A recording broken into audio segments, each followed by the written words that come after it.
Welcome everyone, let's jump into this Carnage sculpture, starting with making the base out of wood and cardboard. Let's mix up some 5-minute epoxy and glue on a large square of wood. This will go under the structure and allow me to anchor the armature in later. Then I can start making the 2 buildings for the base, just taking some hot glue and cardboard and bulking out the shape.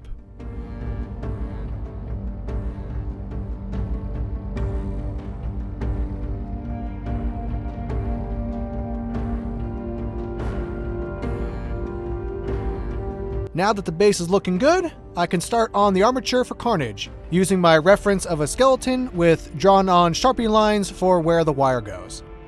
Then after bending 2 halves into shape, I wrap them in floral wire down the center, and then use the super glue and baking soda trick for an instant strong bond. Now I can drill a hole down through the cardboard and into that wooden block underneath.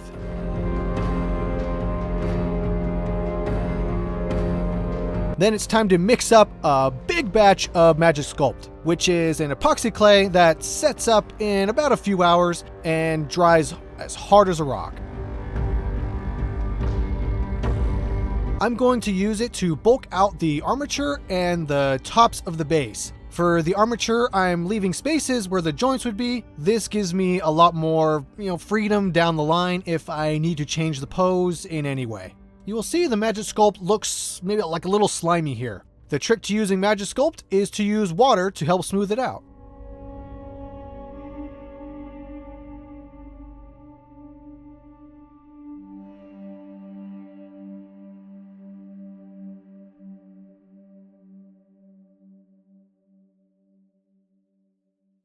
Then, after a few hours, after the Magic Sculpt has had time to harden, it's time to bulk out the armature. I decided to bulk out the rib cage and pelvis first, and lay in the muscles where they should go, and then smooth out everything. It let me practice more anatomy, and I actually felt it was a little faster this way. It also takes out a lot of guesswork when you know where the bones are and where all the muscles attach to those bones.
Now for the head. I started with a basic head shape, drew out where I wanted the eyes to go, then I used an X-Acto knife to cut out and remove all the clay from the mouth.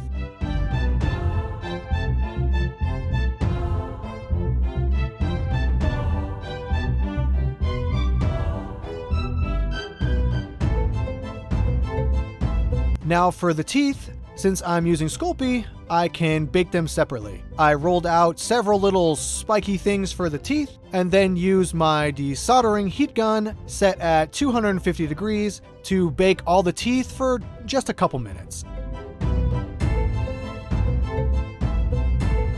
Then while those are cooling down, I can add on rolls of clay around the eyes and the mouth area. Then after the teeth are cooled down, I can take a little poker tool and poke in holes for all the teeth and press them in.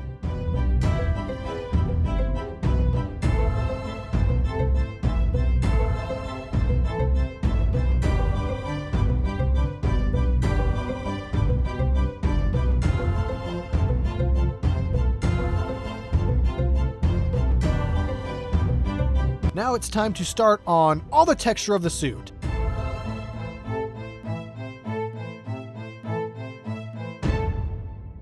I started out by cutting in lines all over, then going over those lines with a cone-shaped silicone tool and blending it down with a brush. And I did this for the whole body.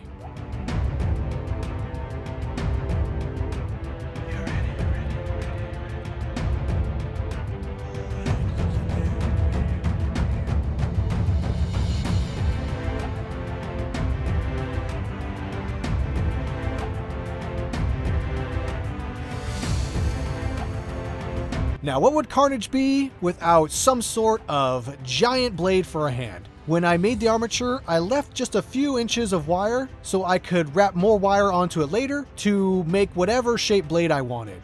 I did make it too large the first time, so I did change it a couple times till I got something I was happy with.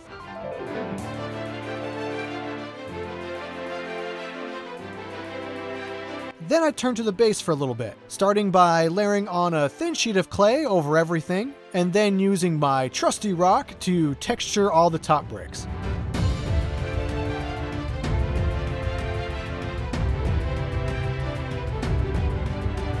For the bricks on the building, I marked out where the line should go, and then pressed in the lines, and then pressed in all the bricks. I did lightly go over it with the rock for a subtle texture.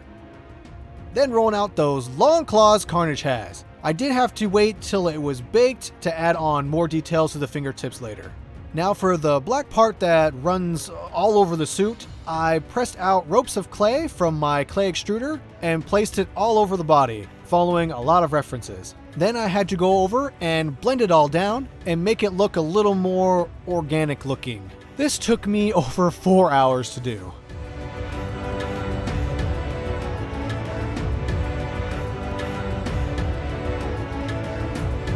Then also, what would Carnage be without some symbiote tentacle things? I did 4 of them, coating some aluminum wire in clay, and then sticking it into the back of the sculpture.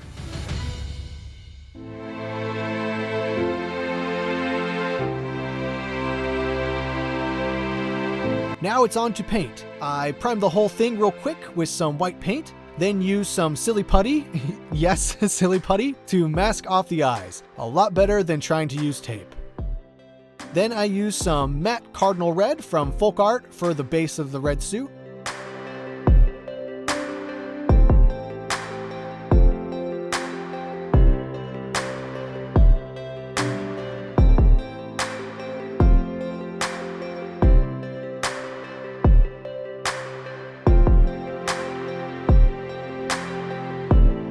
Then I sealed that coat with some clear matte spray, so I don't rub it off when I do the wash layer on top. Now I took a dark red wash and went over the whole thing to bring out the texture of the suit.